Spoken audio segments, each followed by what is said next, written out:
Welcome back to Enjoy Parenting. We're going to have a guest, a very special guest in a little bit. But I know, Mr. Steele, you have some topics to get us started today. Yeah, so I'm at a really Isaac is in a good phase right now, and we've said that one of our taglines is that everything's a phase. So right now it's a good phase. At least when he's supposed to be awake, it's a good phase. When he's supposed to be asleep, bedtime has been really rough for us, and it's really just that he just doesn't want to say goodbye to us. He just doesn't want to say goodnight. He wants to keep playing with us. He wants to keep talking with us.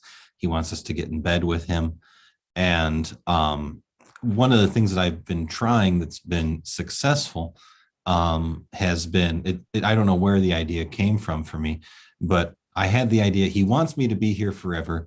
So I'm going to try to just grant that in a wish, kind of a Chaim Ganat technique, is to say, oh, you wish that I could sleep in bed with you, don't you? You wish I could stay here all night. And he goes, yeah, yeah. And I said, I want you to know I'm going to love you all night long. And all of a sudden that just kind of calmed him down and he went to sleep pretty well. And then I tried it the next night, and just like an antibiotic, you got to keep rotating these things so that they work. And I said to him, like, Isaac, do you want to play with daddy all night? Yeah. Like, well, I'll tell you, you're going to have a dream and I'm going to have a dream and we can play together in our dreams, which is just absurd. But he's just a little kid. I'm just trying to make him feel warm and loved. And I said this to him last night and he goes, do you want a watermelon? And he has a little watermelon toy. And I'm like, yeah, do you want to give me the watermelon toy in our dreams? And he says, yeah. And then he takes a watermelon toy and he goes into bed and he's fine going to sleep. And now I'm not saying that, I found the secret to getting 2-year-olds to go to sleep. Like, I'll probably need a new gimmick tomorrow, but it fits in a lot with the book that you and I have been reading through, Hold On to Your Kids, where they don't say it this way in the book, but the way I think of it is you really want your affection for your child to be almost a metaphysical truth for them, that the warmth and safety and comfort and support of the parent should be kind of omnipresent in their world. And they, at this age of development, he needs physical attachment. He needs physical closeness in order to feel that warmth. But he's starting to get a little bit older so that it can be a little bit more abstract. And so it was just a fun, cute application of some ideas we've been reading about. And it also just ties into a goal that I had. One of the things that I loved about my childhood, I think I had a great childhood, is that I felt like my parents' love was like a metaphysical truth, that no matter what happened, they would support me and I could go to them. And I think that I avoided a lot of trouble that my peers had because of that. So that's just kind of what's been on my mind. It's a cute little story / higher principle that I want to aspire to. So. Well, I know that a lot of parents struggle with bedtime, so this particular topic might be of great interest to them. And I wonder if we can kind of break down. So I like the idea of just surrounding them with an aura of love, so that even when you're withdrawing to go to bed, which is a separation that's inevitably necessary unless you're a family who chooses to sleep with your child beyond, he's 2.5 now, is that right? Yeah, 2.5. Mm-hmm. So if that's not the choice you make, then what are the things you can do to make them feel like they're left with the love even after you've gone away? So part of it seems like, is engaging in these sorts of rituals that make them happy. So your ritual, you've been, changing up your ritual, but it's funny because they reflect some of the same rituals that we go through in my house at bedtime. One of our routines, you can add this one to your repertoire, is the kids will say, tell me 3 things to dream about. Oh, that's great. For each one, we'll choose 3 things that will fill them with happiness. Formula One races or unicorns and rainbows. You can probably guess which one correlates with which. So, but telling them 3 things to dream about puts them on this kind of positive orientation, even after we've gone away, something for them to think about, imagine what the dream might be. And it's something they've sort of shared with me. So they're being left with something that's kind of a connection and a positive. And our rituals similarly change constantly. Right. Coco likes to have things drawn on her body. Sometimes it will be the names of the kids in her class have the letters drawn. She just likes the comfort of the physical touch before she goes to bed. So kind of reading your child, figuring out what gives them comfort, figuring out how to leave them with something comforting that can carry on after your absence, those all. And then also, and this will connect to the thing I want to discuss later, not having the premise in your interactions be that they're being troublemakers, that they're being bad in some way. So if you had the idea that he's being bad by wanting to stay up and by demanding your attention and by asking you to stay, your whole interaction with him would be different. Yeah. And it would inevitably go south. Yeah. Like you have to make room. It's okay to have feelings of frustration, especially if it's dragging on. But it's one of the things that we keep saying is you got to make room for your kids to be kids. Like you can't jam your schedule so full that like that kid better go to sleep at 7 because I got emails I got to write after. Like you're destined for failure in that way. And the figuring out what it is that fills them with that warmth and safety at bedtime is a perpetual challenge, and it's a moving target because what it takes changes as they grow and develop. It used to just be if I would just hold him until he got sleepy, just literal physical touch. Now he's getting older, it's a bit more verbal. I need to kind of prime some things in his mind, and then you've got kids that are older that it's changing even more as they go in that way. I had the exact same thing when I was growing up, that I would I'd be afraid of nightmares, and my mom would say, well, why don't you think about what you want for Christmas? And it would help me to go to sleep. And I just thought, my mother is a genius. And then a couple decades later, I'm like, no, she just got that from The Sound of Music. She's just doing favorite things. It's still great. It was very effective and loving, but it's just what you see with Maria von Trapp. So that's what's been on my mind right now. I could tell all kinds of cute stories from Isaac's waking life, but that's not, even though it's Enjoy Parenting, it's not just where we gush about how much we enjoy our kids. Maybe we should save some episodes just for that, because it's very tempting. Okay, so ready to transition to my thing? I think I can make a connection here. All right. So this is a subject you and I privately have talked about many times before. I find it very useful to keep in the forefront of my mind. And that is that when you're interacting with your children, you're usually typically parents come from generally one of two premises, speaking in the broadest terms possible. One is, it came up in my mind recently because I saw a tweet from an educator for whom I have a great deal of respect. And she said something like, I just read a tweet saying kids are born good and desiring a sustainable future or whatever. I'm not sure what that means exactly, but and they meant it seriously. Have these people ever met a kid before?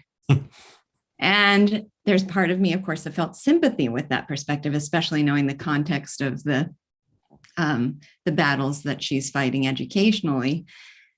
But also I thought, but I wouldn't phrase it that way exactly. There's something that sounds very cynical and derisive in it to say, have you ever met a kid before? So what it sounds like is not, no, they're inherently good and desiring a positive future, but they're inherently bad and need to be corrected. And in my mind, these two poles are just Rousseau for the first one, children are perfect and we have to shelter them, or St. Augustine on the other hand, like, look at how selfish and wicked I was as I begged for my mother's breasts. It's in his Confessions. And so those are the two poles that dominate the philosophy of parenting. Right. And the original sin you might think that I know you don't think this, but you might think that the original sin premise has to go along with religion, but it doesn't necessarily. And interestingly, the person who tweeted this explicitly identified coming from an original sin perspective, owned up to coming from an original perspective, and said she is not in fact Christian. So was accepting that premise while rejecting religion as its source. So I find it useful for myself to keep this in mind, that those are both perspectives that I want to be careful not to adopt. Neither that the child is inherently good, nor that the child is inherently bad, but that the child is inherently ignorant, and my job is to help guide them. So I'll just give a quick concrete story. I was going to tell a different story, but then one came up in the classroom today. I know it's like parenting, but still, it's the same thing. Close enough.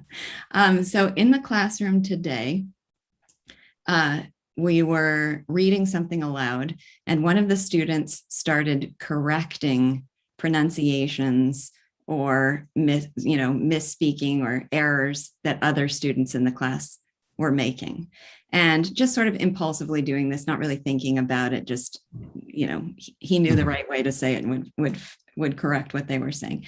And I saw this gradually irritating the other students more and more. It was really they were starting to view him as condescending. They were feeling insulted. And I could see this. It's something I've observed before, but today it was really spotlighted. And I got really frustrated by it. And at one point I looked at him and said, "You need to stop that. You have got to stop correcting your peers." And it was about 2 seconds before I felt terrible for addressing it to him in that manner. He's a good kid. There's no context here that I needed to be so severe with him. I felt bad about it. So I waited for the end of class. I pulled him aside. I said, "I'm sorry for addressing it that way. I wish I hadn't been so harsh in my expression of my concerns." And he interrupted me and was like, "No, you're completely right. I know I shouldn't be doing that," and totally took ownership of the situation, which is why I wish I hadn't addressed him in that way in the first place. But so the thing is, I think the frustration comes from some sort of deep premise that he's being bad in that moment. But if I step back and ask myself, that kid, do you think he's being bad? And I'd say, absolutely not. He's making a mistake, and it's an immature way of interacting with his peers, but he's not being bad. So I want to address him with respect and gentleness. And I would have done it differently, but nor would I say, I just need to let things play out. And, this is inherently acceptable. That's his personality. He's going to be a leader type. I don't know what narrative people would spin to make that a positive thing, but you could come up with one. So I just try to always remind myself that it is my job to bestow this maturity and wisdom upon them from my perspective as a mature adult, but also to do it with respect. With a tone of respect that doesn't imply they're being bad. It's and this is where there's a grain of truth in those two poles that we're talking about. You don't want the guilt you feel at maybe overreacting to what is an innocent act that can kind of wander you towards the Rousseau side of things. Then the frustration that you feel because they're not acting correctly, and that just seems to be inborn in some strange way, that can kind of wander you towards St. Augustine. And it's important to kind of figure out, I'm going to focus on the reality of the situation, that the child doesn't know something and they need to know something. There is a discrete problem that I'm going to address in the most kind way that I can manage. Lisa, I'm just so sorry. There's a thing outside the office. I need 10 seconds to go take care of it. No problem. Go do it. And I'll invite. I can hear you if you want to keep talking. Sounds great. And we have a guest here today, so I'd like to invite him to join us now. Hello. Hey. Wow. Mr. Stephen Schub, how are you? Hey, it's great to be here. I have to say it's surreal to be here because my wife and I watch this show religiously. If I'm allowed to say that as an objectivist or a blasphemy. Well, I say blasphemy. Yeah, we do. And so to be on it, I feel like I'm sitting in Captain Kirk's chair or something. Yeah, so I'll start with the most basic. It's a two-part question. Okay, do you want to give your parenting context here? What is my parenting context? I have a 15-month-old child, Isaac Elvis, and it's been an amazing sleep-deprived whirlwind of indecipherable joy and anarchy. And I'm fighting through. I have a bookshelf filled with books on parenting. And my most fundamental question is, where do babies come from? I guess that's it. And how do you properly pronounce the name Chaim Ganot? That's my second part question. But we'll skip those because time is limited. My question is on weaning, like a bottle. I don't know if either one of you. Hi Kyle, it's great to see you. I want a watermelon too. And a unicorn. So like the bottle, we're at the stage, everyone's recommending, 15 months, maybe you should start. So it's like the most beautiful times a day.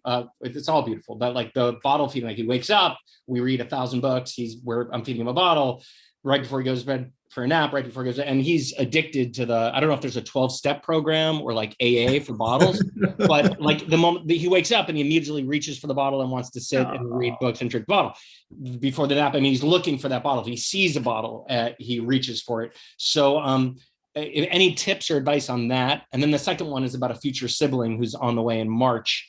And I know, Lisa, you had once said, well, why assume anything's going to be tricky about that? But I know, like, COVID has been an odd thing because it's been a blessing. I've been with Isaac all day, every day, and it's great. But I do know we have a second child coming, and he already, if I leave the room, he gets it's going to be challenging. I think it's going to be great, but I just want any tips on preparing or dealing with the second child coming, and first on weaning. Any advice on that?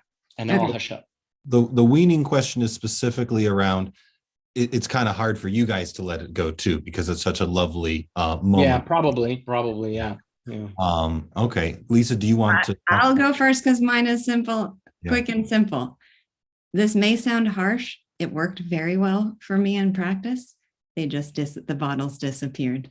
Wherever they're kept in the house, they weren't there anymore. And I just explained, I don't even remember. It's been a while since in what terms I explained it. Anything I do with the kids, I give them an explanation for why we're doing that. But then they just weren't there. And there's something about it no longer.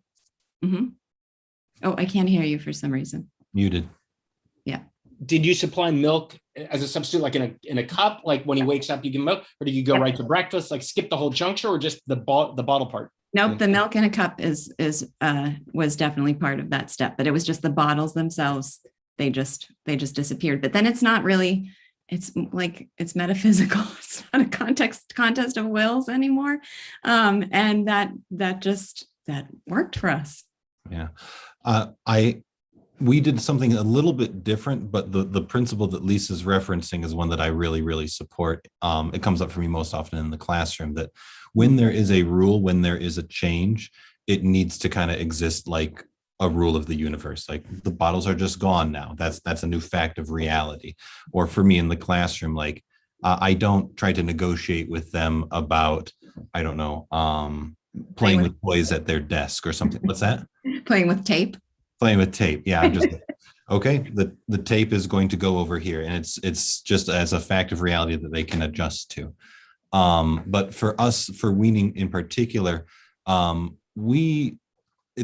going to be different for each family. You kind of got to feel it out. But we kept the breastfeeding at waking because that was mostly because my wife was so tired, and it was a good way for her to wake up too. So it worked for our family to have breastfeeding at waking. And then for the rest of the day, it was, cow's milk in the bottle he's used to, and then moving into sippy cups. And then just as he's developing more of a taste for hard foods or solid foods, eventually we just said, no, we're going to have breakfast in the morning, and kind of get him excited for it. Like, what do you like the best? Do you like the eggs the best? Do you like the bacon the best? Do you like the oatmeal? And so that's when you make changes. I love what Lisa says, that make it like a fact of reality that these things have just kind of changed. But I don't think that there's any like, if you don't do this, here's the dire thing you need to be worried about.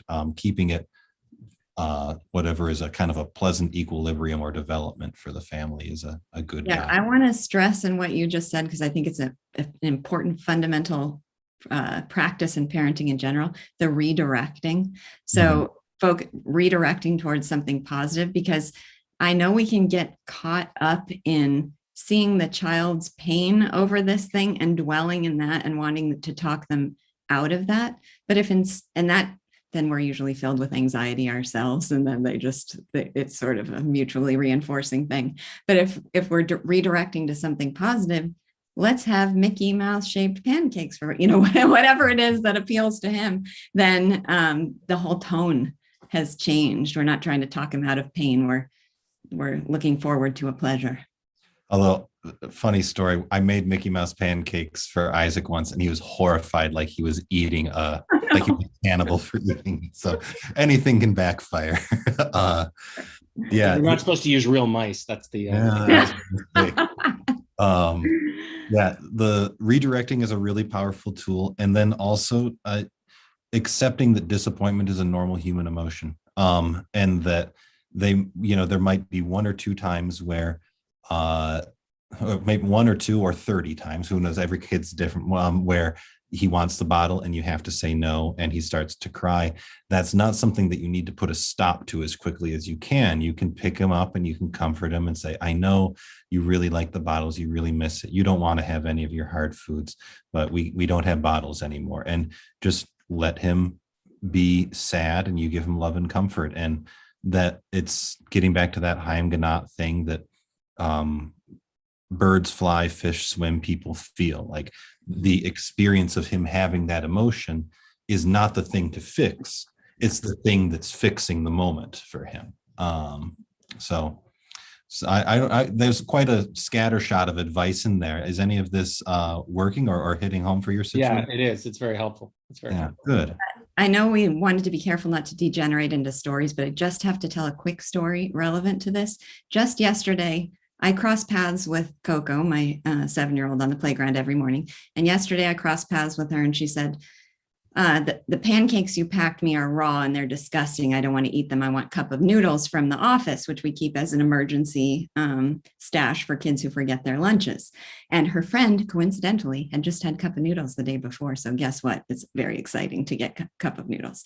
So I said, let me see the pancakes. And she's like, no, they're disgusting. They're raw. So she brings them over to me. And I said, no, they're not raw. They're fine. They're perfectly well cooked. They'll be fine. She was very upset, very distraught, insistent upon this, to the point that I was really getting tempted to give in on this. But it's the rule at school, and she doesn't get to break those rules just because her mom's name is on the is on the building.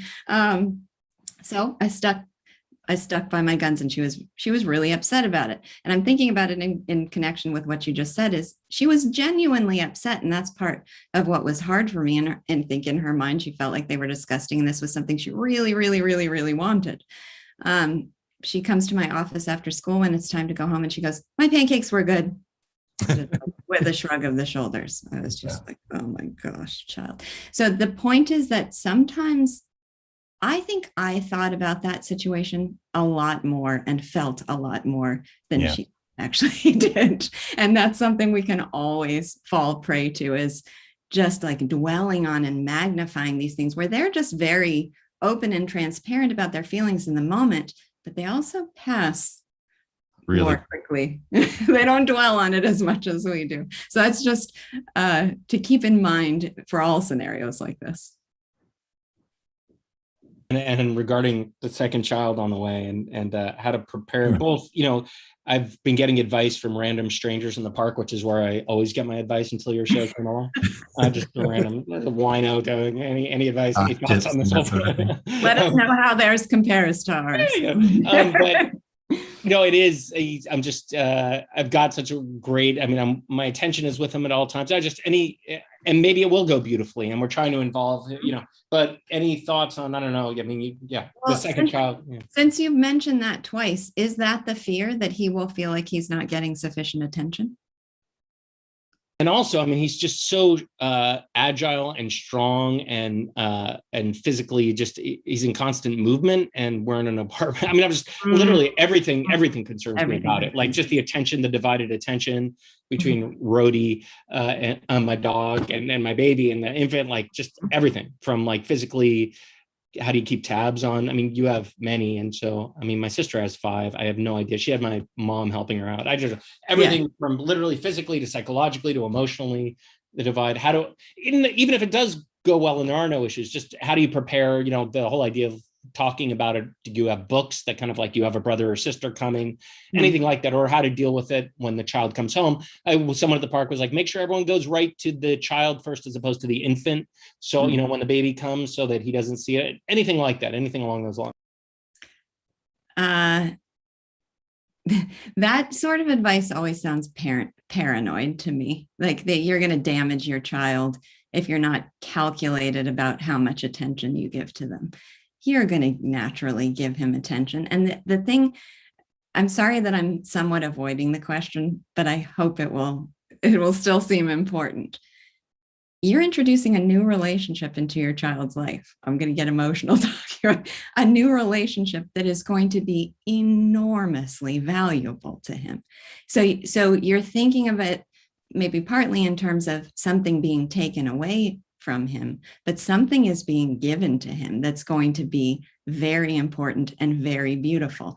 I just had, I was looking through Time Hop the other day, and I always show the kids the pictures that come up, and a picture of baby Coco came up, and Seth said, and I quote, "I want to pinch her head off." That was it. You know, that cute aggression, as I've heard it called. And I could feel it just bursting out of him. He might see a picture of Isaac and think Isaac is super insanely adorable like everybody else, but it doesn't bring out of him that primal, like, this belongs to me and I can hardly stand it kind of feeling. So just remember, with all the fears about what might be taken away from him, what's going to be added to his life. That is how we talk about it now. I mean, even now we're saying, you know, you're going to be able to teach you're going to have a brother or sister, because we don't know what it's going to be. So we are already talking in those terms. Like, this is going to be so much fun. We'll be able to play. You'll have someone to teach and someone to play. So yeah, we are. And he probably just dismisses everything you say and has, you know, no concept of it. He is my child, so yes. But he doesn't need to understand that. Primal is the word for it. I mean, the sibling connection is really intense. Kyle has a little sister. He can tell you about that. Yeah. I've got a little sister, 3 years younger than me. Although, did you pinch her head off? No, we had a very strange experience where I hardly noticed her until she was in high school, and then I thought, oh, you're pretty cool, and now she's one of my best friends.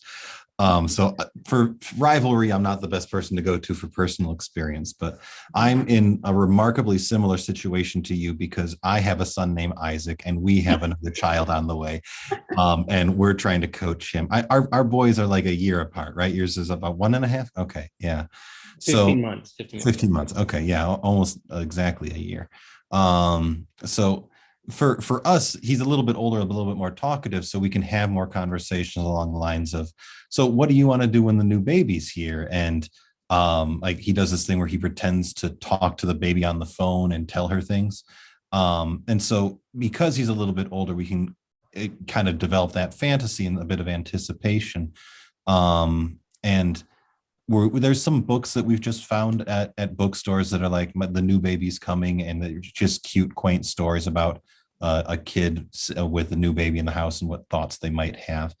But it hasn't been for us a thing that we feel like we need to prepare for, because the two of us my wife and I have kind of a different orientation, where we fully expect that our Isaac is going to be really excited and really frustrated and really feel he's going to have a whole range of emotions about it, and we'll try to build anticipation as much as we can, and to get him, you know, jazzed about it. And he's recently started to like take a wadded up shirt and pretend that it's his new baby and, you know, put it to bed and stuff, which kills me. But I also expect that he's going to smack the new baby like he smacks our cat, because he doesn't really understand what his hands are doing when he swings them. And so I'm not in the mindset of I need to make sure I'm prepared, that I've laid the right groundwork. I'm more just what opportunities are there for joy in this, and I'll accentuate that as much as I can. But then just be prepared for Isaac having any range of perfectly human emotions at this big change in his life. Now, come back to me in March. Our daughter's due in February. Come back to me in March, and I might say what a fool I was, and all the things I wish I would have done. But for me at this moment, that's the mindset that I'm trying to cultivate, mostly because I'm too busy to have any other mindset. Ours is due in March. This is crazy. Should we just decide now what we're naming our future together? Should we just decide this now? What we're just decided. Yeah, I've claimed Edith, so no matter what, you can't touch Edith. Okay. And I know we need to go and move over to Clubhouse here. And thank you, Stephen, so much for being here. I want to just say, I know I come off as the laissez-faire parent, but it's just or laissez-faire in terms of anticipation or planning for things, or just enjoy the journey of it and be responsive to his particular needs as you see them, interested in, responsive to them. But I think over anticipating can breed anxiety in everybody. Well, we had a metaphor last time that I think is worth developing, that between being an architect and a gardener of parenting.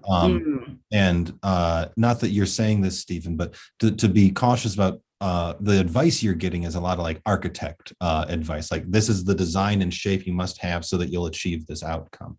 And Lisa and I come from more of a perspective of like, we're going to cultivate the soil so that the seed has a lot to grow in, but I'm ready to pick weeds when the weeds start to grow there too. And so it seems a little bit laissez-faire. It's not that we're not thinking about kids and not planning for them. It's just a different sort of priority and outcome that we're imagining. Well, we are laissez-faire capitalists. I'll stop asking the random wino in the park for advice then, and I'll just stick to your show. I don't know. Right. He might be just as loosey-goosey as us. Who knows? Thank you so much. It was a pleasure. And I hope you'll come again. All right. Nice to see you. And Kyle, I'll meet you over on Clubhouse. Oh, one more thing though. We were planning to. We had talked about discussing the book "Hold On to Your Kids" next time. Do you think that's still a good timetable, or do you want? I think we should put it off to 2 weeks after that, because there's also ambiguity about the following week. That's right. So because I'll be traveling. So let's put that 2 weeks from now. 2 weeks from now. And if our viewers at home want to read along, and if they have questions, I made an email address for the podcast. It's enjoy.parenting.arc@gmail. So if you want to write questions about this book or about anything at all, that's a website, or that's an email address to reach us. It's enjoy.parenting.arc. Thanks. Okay. Bye. Bye.